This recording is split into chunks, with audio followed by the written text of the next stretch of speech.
Now, something has happened in Parliament, all the NDC MPs are shocked.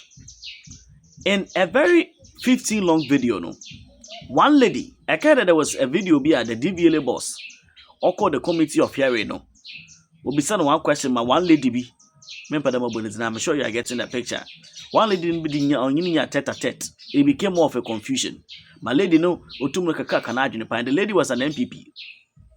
That same lady in Parliament, is saying something. As I'm not looking, all the NDCs were quiet. Promised us. You promised Ghanaians 1 job, 3 people, 3 shifts. You promised Ghanaians 1 job, 3 people, 3 shifts.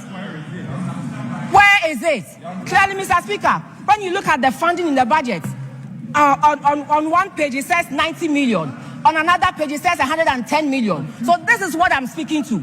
Even the numbers in the budget are not adding up.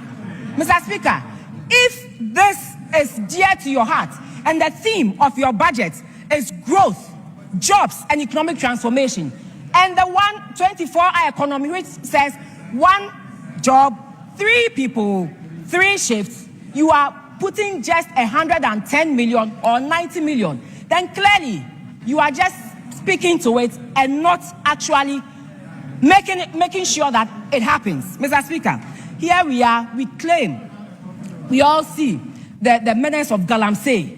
But Mr. Speaker, it also has to do with the issue of joblessness. In as much as we're trying to reduce the menace of Galamsey, Mr. Speaker, the youth were promised jobs. The youth were promised jobs. So, Mr. Speaker, I expect us to do more. And if the theme of the budget says growth, jobs, and economic transformation, then the numbers here are not telling that story. Because after all said and done, it is the numbers, it is the money, the allocation that you put into it that will see to the implementation of your policy. So, Mr. Speaker, that has also been found wanting. And then, Mr. Speaker, there's another important thing that I believe that we should all avail our minds to. Mr. Speaker, that has to do with the fight against illegal mining, popularly known as Galamsey. Mr. Speaker, in the same budget, paragraph 1009, the minister said that the devastation caused by illegal mining has gone far beyond economics. It threatens our survival. That is what the minister said. It threatens our survival. So, Mr. Speaker, if something threatens your survival, what are you supposed to do?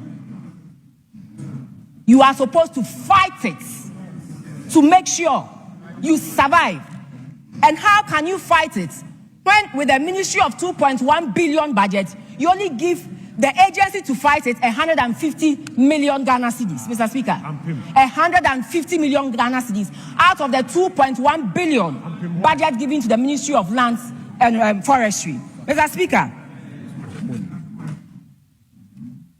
when I compare it to the total budget, when you take out your compensation and you compare it to the total budget, 150 million, you compare it to the total budget, the contribution is 0.003%. 0.003%, Mr. Speaker.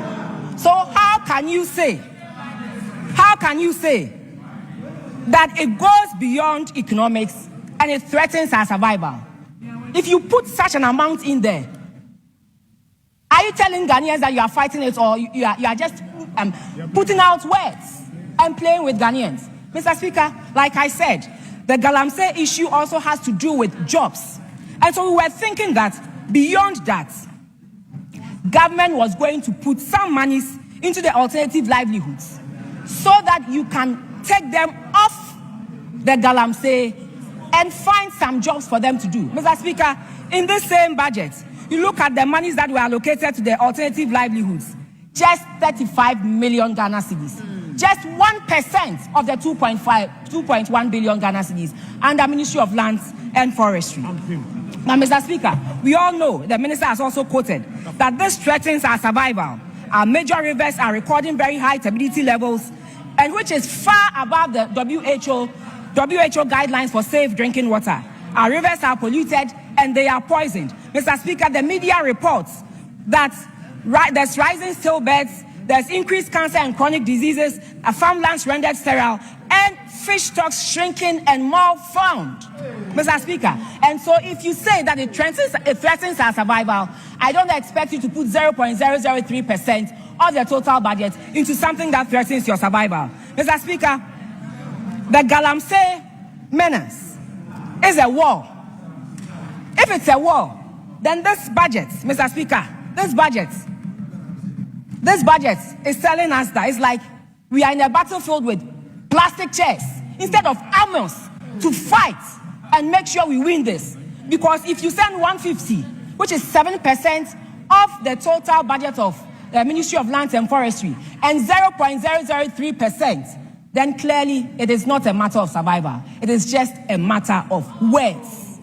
Words, fluffy words that don't have any meaning. But Mr. Speaker, we need to rise above that. This is hurting us. This is killing us. This is poisoning our food. And so we need to do something more than that. I expect that before we approve this budget and pass appropriation, the minister would have amended the monies given to fight Galamsey and also to improve on the alternative livelihoods of people who are wage of Galamsey. That is when you can tell me that this is really threatening our survival, and so you're doing something about it. But Mr. Speaker, all said and done, I believe that we should have a Galamsey emergency program with real financing. Because even Mr. Speaker, let me quote one thing that President Mahama said on the 3rd of October 2025. He said that Ghana needs a substantially bigger budget than what is currently available if the country is to win the fight against illegal mining. This was on 3rd of October. The budget was taken to cabinet. President Mahama got the opportunity to view the budget, and he knew how much was going to be used to fight Galamsey. Because of what he said, that we need a substantially bigger budget, I was expecting that he advises the minister to put in more than he has put in the budget for Galamsey. So, Mr. Speaker, I am asking, I'm proposing, and I believe that it is the wish, it is the heart desire of our citizens out there that we come up with a Galamsey emergency program with real financing, so that, Mr. Speaker, we will be able to address this menace. It is killing us, it is hurting us, and that will come back to hurt the economy. It will move beyond economic to us our survival. So, Mr. Speaker, I would ask of you that the House will agree with me that it is something we should do. But all said and done, one last thing I want to put on record is that, Mr. Speaker, I am happy with the value for money office that they want, the minister wants to set. But I want to advise him. PPA is already doing that. PPA has that mandate. So why set up another office, incur more costs? The whole idea is very good. Mr. Speaker, that whole idea of value for money office is very, very good. But, Mr. Speaker, there is already an office set up for this. Transformation does not mean new offices. Transformation also means building their capacity, giving them what they ought to be given so that they can fight some of these things. Then I understand the minister. Honourable Member, conclude. Thank you very much, Mr. Speaker.